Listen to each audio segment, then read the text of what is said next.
sekarang kita akan membahas tentang apa itu ketuhanan dalam agama Buddha. Stay tune terus ya. Sebelum kita mulai, jangan lupa untuk like, comment, subscribe channel ini sekarang juga ya. Halo semuanya, perkenalkan nama saya Evelyn Fidelia. Di sini saya akan menjelaskan tentang apa itu konsep agama menurut ketuhanan dalam agama Buddha. Pertama-tama, menurut kalian, bagaimana sih konsep Tuhan dalam pandangan umum?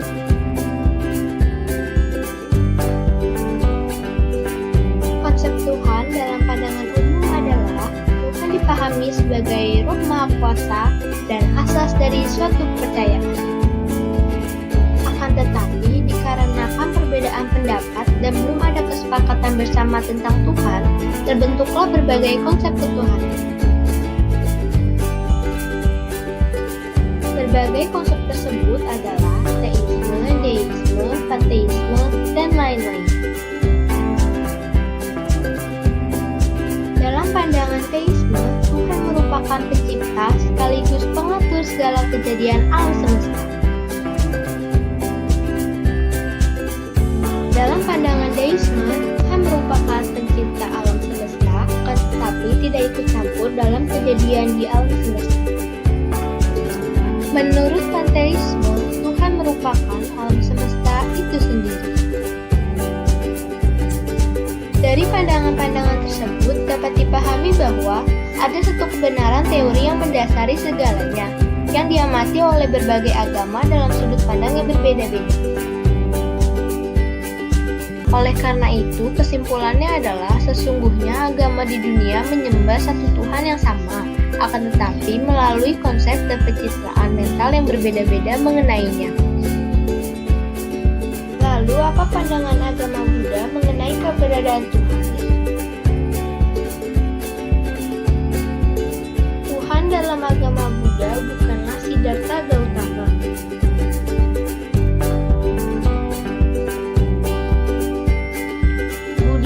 Juga menolak adanya sosok Maha Kuasa sebagai pencipta.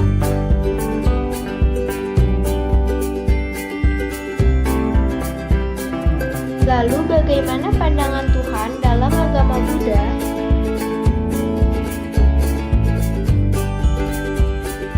Buddhisme percaya bahwa alam semesta diatur oleh 5 hukum kosmis atau niyama dhamma. 5 hukum niyama dhamma tersebut terdiri dari: yang pertama ada utu niyama. Hukum ini merupakan hukum kepastian atau keteraturan musim. Hukum ini mengatur kepastian pergantian musim dan perubahan-perubahan temperatur di alam semesta. Yang kedua ada bija niyama. Hukum ini merupakan hukum kepastian atau keteraturan biji. Hukum ini mengatur kehidupan tumbuh-tumbuhan, yaitu biji-biji tertentu akan menghasilkan tanaman atau buah tertentu. Buah-buah tertentu ini memiliki cita rasa tertentu dan lain-lain. Contoh lainnya adalah perkembangan hewan atau tumbuhan, mutasi, pembuahan, dan lain-lain.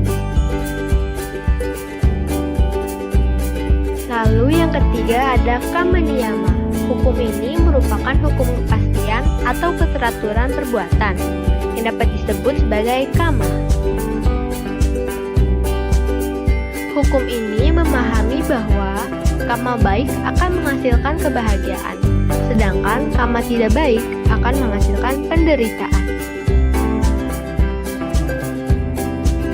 Lalu yang keempat ada cita niyama. Hukum ini merupakan hukum kepastian atau keteraturan kesadaran. Hukum ini mengatur kepastian kemunculan dan kelenyapan kesadaran atau cita. Lalu yang kelima ada dhamma niyama. Apa sih dhamma niyama itu? Hukum ini merupakan hukum kepastian atau keteraturan fenomena yang dapat kita sebut sebagai dhamma. Hukum ini sendiri mengatur tentang fenomena-fenomena lain yang tidak termasuk di 4 hukum di atas. Lalu contohnya seperti apa? Contohnya yang pertama adalah kejadian ketika bumi bergetar saat Bodhisatta Gautama lahir. Lalu yang kedua, turunnya hujan panas dan dingin untuk membandingkan Bodhisatta Gautama ketika terlahir di dunia. Nah, dari perpaduan hukum tersebutlah yang kita dapat sebut sebagai istilah Tuhan dalam agama Buddha. Lalu, bagaimana Buddha masuk ke Indonesia?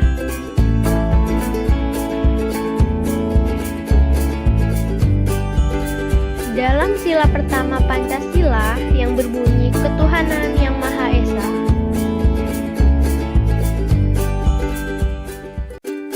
menyebut bahwa konsep ketuhanan diperlukan suatu sebutan. Maka dari itu, muncullah Sang Hyang Adi Buddha untuk memenuhi konsep ketuhanan tersebut.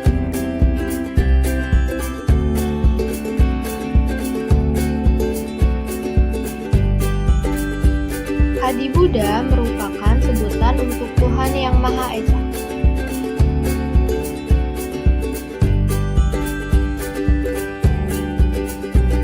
Sang Hyang Adi Buddha adalah asal-usul dari segala sesuatu yang ada di alam semesta.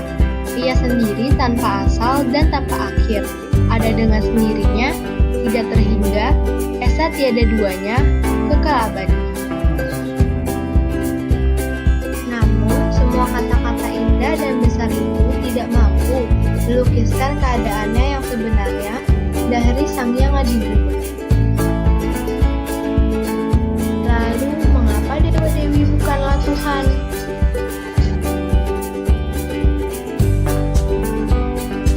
Dikarenakan dalam agama Buddha, dewa-dewi bukanlah sebagai sebuah objek pemujaan.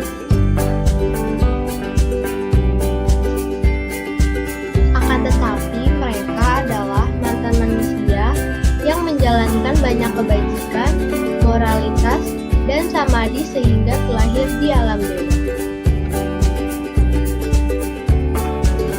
Dan kehidupan di alam dewa pun ada batasnya dan tidak kekal.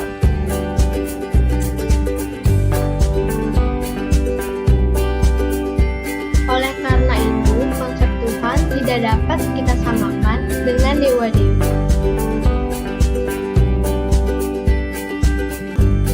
Nah, begitulah bagaimana konsep ketuhanan dalam agama Buddha.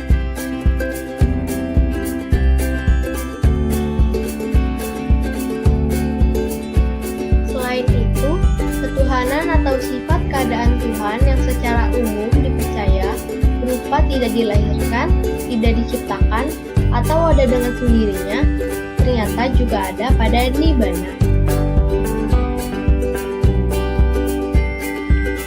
Nibbana sendiri adalah kebenaran dan tujuan akhir tertinggi yang diyakini oleh umat Buddha dalam menjalankan ajaran Buddha.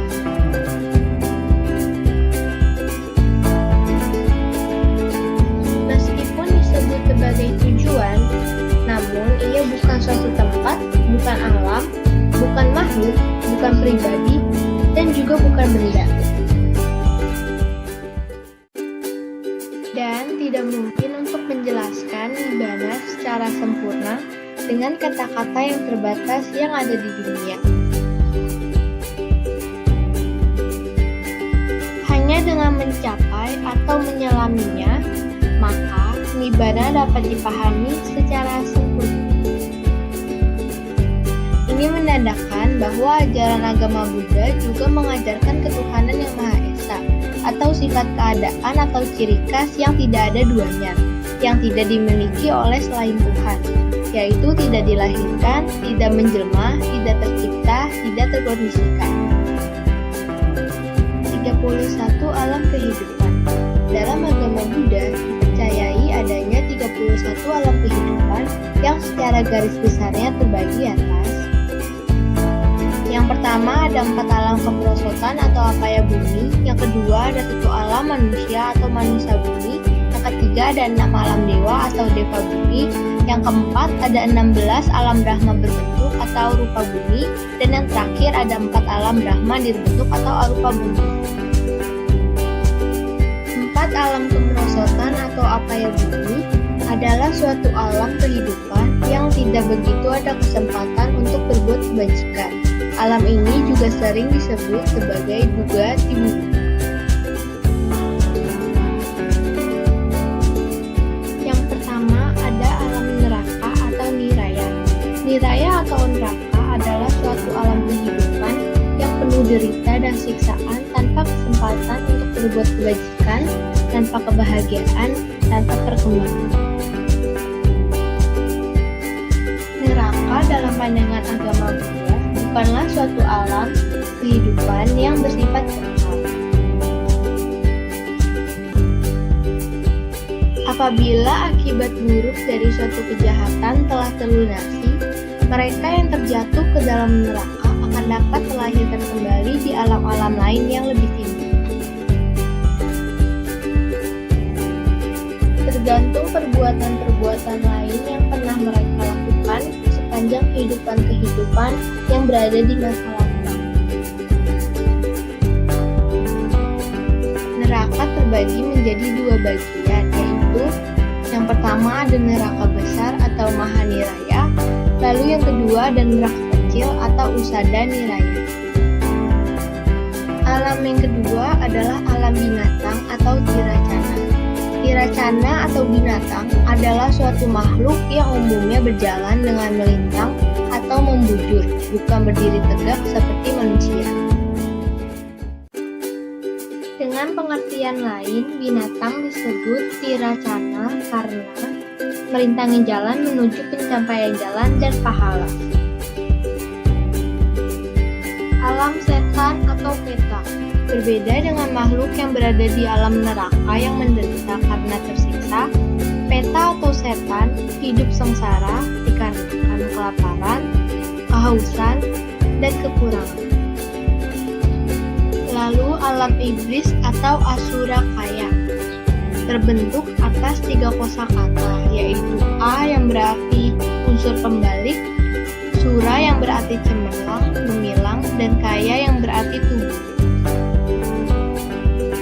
Namun yang dimaksud ketak cemerlang di sini bukanlah tidak adanya cahaya yang memancar dari tubuh, melainkan suatu kehidupan yang merana dan serba kekurangan sehingga membuat batin tidak berceria. Lalu yang kedua ada 1 alam manusia atau manusia bumi.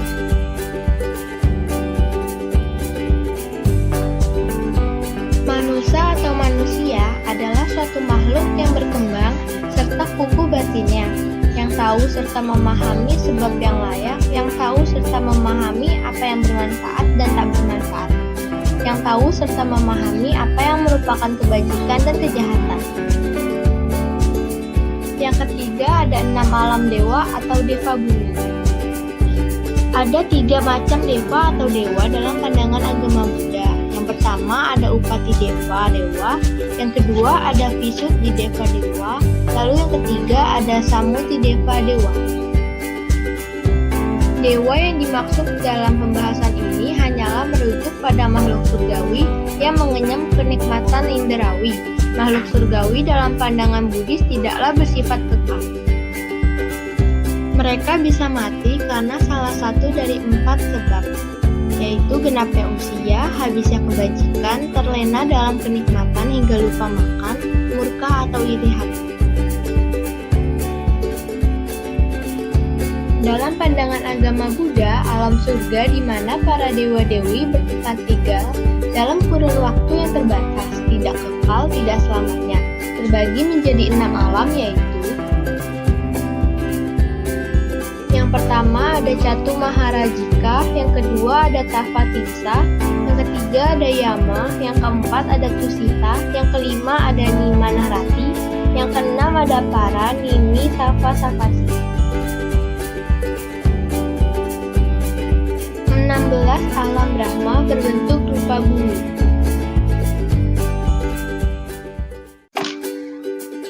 Arupa bumi merupakan suatu alam tempat kemunculan atau kesadaran akibat yang lazim berkelana dalam alam Brahma berbentuk. Dengan perkataan lain, rupa bumi adalah suatu alam tempat kelahiran jasmania serta batinia para Brahma berbentuk. Yang dimaksud dengan Brahma ialah makhluk hidup yang memiliki kebajikan khusus, yaitu berhasil mencapai pencerahan jana yang luhur. 4 alam Brahma nirbentuk atau arupa bumi.